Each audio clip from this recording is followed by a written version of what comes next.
Okay, you guys, so I finished this book. This is Come Fly With Me by Camille Diamaio, and I just want to talk about it with you. So I'm not going to give you any spoilers because you guys know that I don't do that to you, but let's dive in a little bit to the story, shall we? So I did do a buddy read with Evie's Bookshelf, and that was super fun. So this book is the story of Judy and Beverly. Now, they both come from two completely different worlds. One of them comes from a background filled with a ton of money, and the other one comes from a background where she is in survival mode. So both of them kind of try to escape the current situation that they're in and create a brand new future for themselves, and they want to do that by becoming stewardesses for Pan American.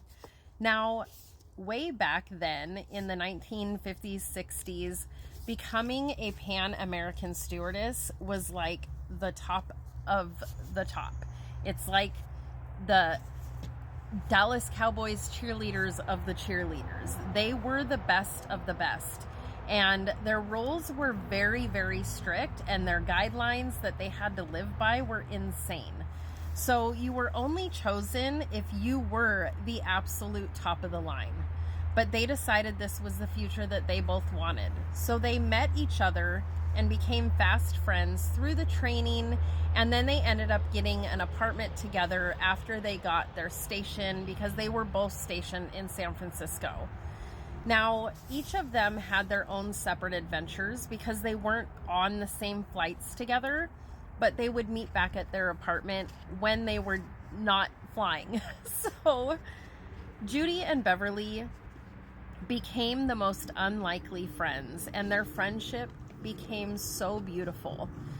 This story reminds me a lot of the movie Beaches, just the love that they had for each other, and also like Anne of Green Gables type of thing where they were just bosom buddies. They would have done anything for each other. Now, they each did have a love interest, and that grew throughout the story as well.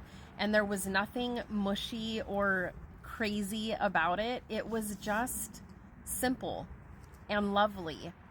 And this book made me want to read every single thing that has ever been written by this author. This book was fantastic. It was just light and just a warm, cozy, fun story. I absolutely loved it. Now, it did make me shed a couple tears. In fact, I did have to set the book down for a little while, and my son was making fun of me because I started crying, and it wasn't like an ugly cry, but my eyes were completely filled with tears, and I couldn't see the words on the paper anymore. So I did have to set the book down for a little bit, but this book was a fantastic read. So if you are looking for something that's just a good story, I highly recommend this. And also, this was sent to me by the author. So again, Camille, thank you so much for allowing me to see into your mind and your writing creativity. It was an absolutely awesome adventure. So thank you again. And Evie, thank you so much for doing a buddy read with me. And until next time, you guys, as always, keep smiling.